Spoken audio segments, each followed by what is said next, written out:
All right, National Signing Day tomorrow. Woody Wommack joined by Midwest recruiting analyst Josh Helmholdt. Josh, well, you barely got anything to cover out there. What's going on? We only got a couple guys left. Let's talk about first Michael Drennan, the running back.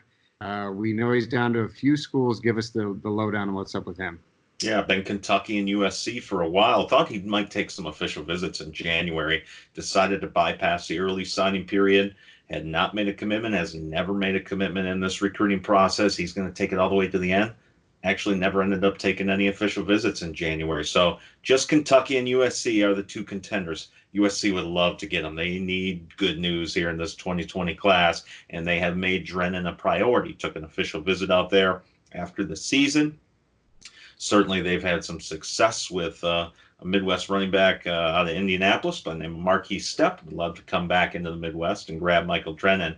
But I think it's Kentucky here. When Vince Marrow decided to turn down his home state, hometown, Youngstown State Penguins for their head coaching opening here last week, and I think that was really the final straw that will seal this for Kentucky in the end. He is, Drennan and Merrill are very close, and he has been the recruiting stalwart that has kind of delivered this one home from the Wildcats. My expectation, barring any late surprises, would be Drennan signs with Kentucky on Wednesday. Do you think he has a chance to kind of be the next star for them out of Ohio? We've seen a couple, and we know they have a hole there in the backfield. So do you think he's the kind of guy that can come in and play early if he does pick Kentucky? He's an interesting player. He's a very versatile player. He's a guy that is probably just as adept as being a receiver as he is carrying the football, from the running back position. So he's big enough. He can definitely run between the tackles. But I expect him to be like Marquis Stepp. When he was healthy this past season, he was a bruiser for the Trojans, and he was a guy that pounded it between the tackles.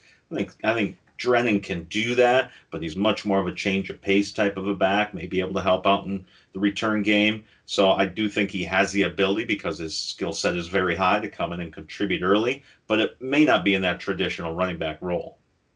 All right, Jalen St. John, four-star offensive lineman. He's also pushed it back here. He's going to announce tomorrow. How do you see that one shaking out? Yeah, MVP of our St. Louis Rivals camp last spring, a guy that's just built like a brick house, and one of the strongest prospects in this entire 2020 class. He was committed to Missouri. Missouri fired Barry Odom. Where did Barry Odom go? He went down to Arkansas and joined Sam Pittman's staff down there in Fayetteville. Now, Sam Pittman recruited Jalen St. John when Sam was at Georgia. So that relationship was already in there. There's so many connections at Arkansas for Jalen St. John. He was going to take an official visit to Florida State this past weekend, but the Seminoles ended up picking up a lineman earlier in the week that took that spot. Comes down to Missouri and Arkansas. I do not expect them to re-up with the Tigers. I like Arkansas's chances here. All right, Josh, we really appreciate it. We're going to be watching for both of those. Follow Josh on Twitter and follow us on Rivals.com for continuing coverage of National Signing Day.